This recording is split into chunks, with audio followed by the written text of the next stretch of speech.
Selanjutnya, kloter pertama jemaah haji debarkasi asal Sumatera Selatan sudah sampai ke Bandara SMB 2 dan akan dilakukan screening sebelum kembali ke daerah asal masing-masing. Kloter pertama jemaah haji debarkasi Palembang telah tiba di Bandara Sultan Mahmud Badarudin II kemarin, Senin 1 Agustus pada pukul 5 sore. Sekitar 450 jemaah haji termasuk pendamping sudah tiba dengan selamat. Jemaah pun disambut tim tenaga kesehatan dan staf pihak bandara dengan berbagai akomodasi. Para jemaah haji langsung diangkut bus angkutan darat menuju asrama haji untuk dilakukan screening kesehatan dan pengecekan administrasi. Nanti di sana akan dilakukan proses clearance.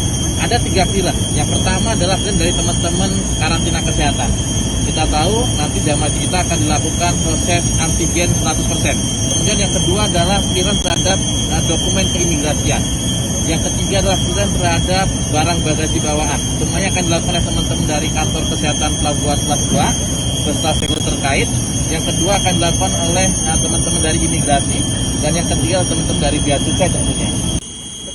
Pemeriksaan kesehatan dan pemberian vaksin dosis 3 akan dilakukan sebelum para jemaah haji kembali ke daerah asal masing-masing, dikarenakan masih sekitar 11% jemaah yang belum mendapatkan vaksin dosis ketiga. Tim Satgas Haji Palembang melakukan kolaborasi dalam pengurusan hingga seluruh jemaah haji kembali bertemu keluarga. Tim Liputan TVRI Sumatera Selatan melaporkan.